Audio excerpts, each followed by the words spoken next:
Jendela transfer bagi para penggemar Newcastle United dulunya adalah sesuatu yang ingin dilewati daripada dinikmati. Musim-musim sebelumnya di bawah asuhan Mike Ashley selalu ada pro dan kontra selama berbulan-bulan sebelum beberapa pemain dengan harga terjangkau akan tiba di akhir bursa transfer. Dan manajer diharapkan dapat melakukan yang terbaik dengan pemain yang datang. Salah satu bagian dari sejarah klub yang terkenal adalah ketika Steve Bruce dengan panik berlarian di hari terakhir untuk mencoba melakukan beberapa transfer. Dirinya telah diberitahu oleh seorang jurnalis lokal bahwa seorang staf diperlukan untuk menandatangani dan mengatur dokumen untuk kesepakatan pada hari itu. Mereka sekarang selalu dikaitkan dengan para pemain terbaik di dunia dan musim panas ini mungkin akan ada beberapa di antara mereka yang akan datang. Masalahnya adalah bahkan sebuah klub terkaya di dunia pun masih harus membuat angka-angka tersebut sesuai dengan aturan financial fair play. Tim asuhan Eddie Howe mengakhiri musim di posisi keempat. Terlepas dari label mereka sebagai klub terkaya di dunia, batasan pengeluaran yang diberikan oleh Liga Inggris untuk FFP telah membuat mereka menghabiskan dana relatif sedikit, sejak diambil alih pada tahun 2021. Penggemar klub lain cenderung menganggap klaim pengeluaran sederhana itu sebagai sesuatu yang kontroversi, tetapi sejauh ini, hal itu benar adanya. Musim lalu, mereka adalah pembelanja terbesar kelima di liga bersama dengan Nottingham Forest, hanya menghabiskan 10 juta lebih banyak dari Tottenham dan Wolves.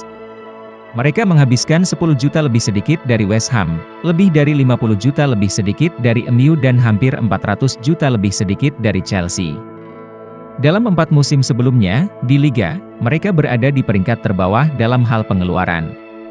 Sebagian besar kritik yang ditujukan kepada mantan pemilik Mike Ashley bukan hanya karena kurangnya ambisi klub, namun karena ia secara aktif menahan klub agar tidak mampu bersaing dengan klub-klub lain.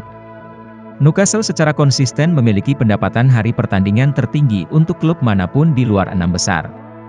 Dan berkat besarnya basis penggemar mereka, menikmati sebagian besar dari 25% pendapatan siaran Liga Inggris yang didistribusikan ke klub berdasarkan siaran di TV. Namun, jika Anda menghitung rata-rata pengeluaran bersih transfer Newcastle selama 14 tahun masa jabatan Mike, mereka menghabiskan lebih dari 13 juta pound sterling per musim. Yang paling mengherankan dari semuanya, pendapatan komersial klub entah bagaimana menyusut 37% selama periode ini. Ketika setiap tim Liga Inggris lainnya meningkatkan pendapatan mereka sebesar 200, 300, 400, dalam beberapa kasus bahkan lebih dari 1000%. Newcastle bukan hanya tidak membelanjakan apa yang mereka hasilkan, sebagai model bisnis mereka secara aktif melakukan penghematan.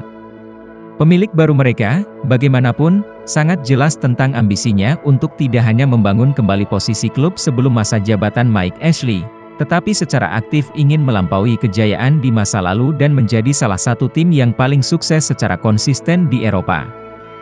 Untuk melakukan hal itu, meskipun sekarang menjadi bagian PIF, yang memiliki dana sekitar 500 miliar pound sterling yang dimiliki organisasi tersebut untuk berbagai proyeknya, tim-tim Liga Inggris diharuskan untuk membelanjakan dana sesuai dengan kemampuan mereka sebagai sebuah bisnis. Ini adalah inti dari FFP. Jika Newcastle memiliki omset miliaran, maka mereka dapat menghabiskannya, tetapi kenyataannya tidak. Pada saat diambil alih, omset klub diperkirakan mencapai 140 juta pound sterling. Tottenham sebagai contoh, beroperasi di bawah angka 450 juta pound sterling. Hal ini sebagian karena pendapatan komersial yang meningkat pesat, tetapi secara rutin juga mendapat pendapatan dari kualifikasi Eropa. Dalam 18 bulan sejak diambil alih, jumlah ini telah meningkat 50% menjadi 180 juta pound sterling. Itu sebelum Anda menghitung peningkatan minimal 30 juta pound sterling yang akan mereka terima karena lolosnya mereka ke Liga Champions atau kesepakatan komersil yang ditandatangani menjelang musim baru. Penunjukan Darren Els sebagai Chief Executive Officer dianggap penting untuk mengembangkan berbagai aliran pendapatan non-kompetisi klub dengan cepat, dan pekerjaannya di luar lapangan bisa dibilang sama pentingnya dengan Eddie Howe di dalam lapangan. Intinya dari FFP adalah bahwa klub selama periode 3 tahun tidak boleh mengalami kerugian lebih dari 105 juta pound sterling, yang secara efektif berarti Anda dapat membelanjakan 35 juta pound sterling, baik itu untuk transfer, pengembangan, gaji, infrastruktur, stadion baru atau apapun di luar pemasukan Anda setiap musimnya. Jika Anda menikmati video ini, jangan lupa untuk like dan subscribe ke channel kami untuk info maupun kejadian yang lainnya seputar bola. Sampai jumpa di part selanjutnya.